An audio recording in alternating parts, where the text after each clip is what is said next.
Le journaliste Steve Peterson milite pour la peine capitale. En effet, sa femme Nina a été assassinée quelques années plus tôt.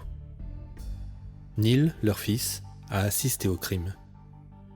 C'est un jeune homme du voisinage, Ronald Thompson, vu s'enfuyant du lieu du crime, qui a été arrêté, jugé et condamné. Il doit être exécuté dans quelques heures. Sa culpabilité semble établie, même aux yeux de Sharon Martin, une militante qui prône l'abolition de la peine capitale. Elle et Steve Peterson se sont rencontrés lors d'un débat télévisé et sont tombés amoureux l'un de l'autre. Ils tâchent de faire vivre leur amour en dépit de leur profonde divergence d'opinion. Au soir où le lecteur découvre les personnages, à quelques heures de l'exécution de Ronald Thompson, Sharon doit aller passer la soirée chez Steve afin de garder Neil, en l'absence de son père, dans sa maison de la banlieue de New York. Alors que la jeune femme et l'enfant passent la soirée ensemble, on frappe à la porte. Sharon ouvre et un inconnu se jette sur elle, la frappe. Puis il bâillonne Neil et le fourre dans un grand sac de marin. Il menace Sharon, l'oblige à monter avec l'enfant dans une vieille voiture. Avant de partir pour une destination inconnue, le ravisseur écrit un message destiné à Steve Peterson sur le tableau de la cuisine. Il signe du nom de Renard. Pour Steve, c'est le cauchemar qui recommence. Il contacte la police et l'affaire est confiée à Hugh Taylor du FBI. C'est lui qui était en charge du meurtre de Nina, l'épouse de Steve, quelques années plus tôt. Steve tente de faire face au drame, mais il est bouleversé. Hugh Taylor le soutient, ainsi que ses voisins Glenda et Roger Perry, et aussi Monsieur et Madame Luft. Ce sont ces derniers qui s'occupent de Neil quand le travail de Steve l'oblige à s'absenter. Quant à Glenda Perry, c'est à la suite de son témoignage que Ronald Thompson a été condamné. Autre soutien discret, celui de Marianne Vogler, la nouvelle employée de maison. C'est une femme timide et effacée qui vient de vivre une aventure désagréable. On a volé sa vieille voiture. Heureusement, elle a été retrouvée, mais bien loin de chez elle, près de Grand Central Station, la grande gare de New York.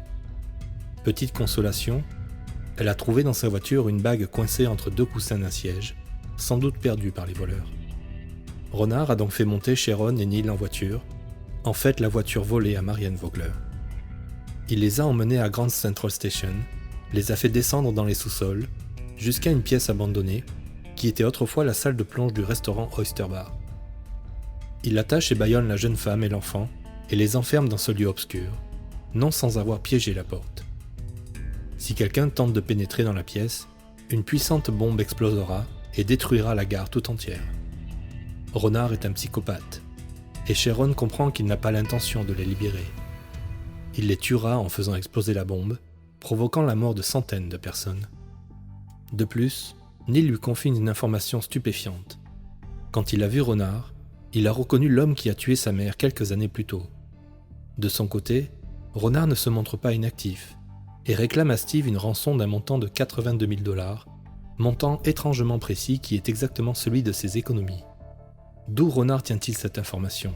Steve suit les instructions de Renard et va livrer l'argent au ravisseur. Ce dernier a fixé un ultimatum pour ses exigences et cet ultimatum, le moment où il doit tuer ses otages, correspond à l'heure de l'exécution de Ronald Thompson.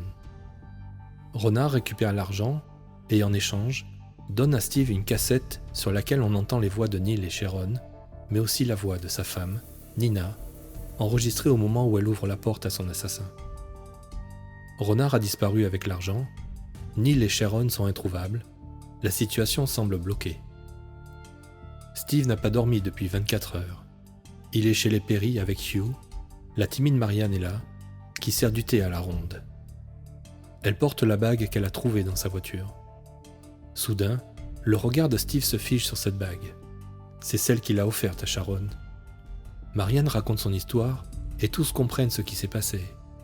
Renard a volé la voiture de Marianne Vogler, a enlevé Neil et Sharon avant de les conduire près de Grand Central Station. Les renseignements hétéroclites en leur possession se rassemblent et la vérité se fait jour. Renard est un garagiste du quartier, un dénommé Auguste Rommel Taggart. Rommel, le renard du désert, surnom donné à Rommel, général allemand de l'Afrika Korps pendant la Seconde Guerre mondiale.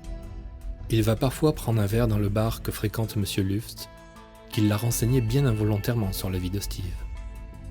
Tout va alors très vite, et la police investit Grand Central Station. Mais Renard a bien choisi sa cachette. Personne ne connaît la pièce où sont enfermés ses otages. Personne, sauf Lali, une de ces personnes sans domicile fixe qui vivent dans la Grande Gare de New York. Elle avait fait de cette pièce abandonnée son endroit secret, son refuge. Aussi est-elle indignée quand elle voit que quelqu'un a osé s'y introduire. Elle descend dans les sous-sols de la gare, dans l'intention de faire partir les intrus, mais Renard la poignarde.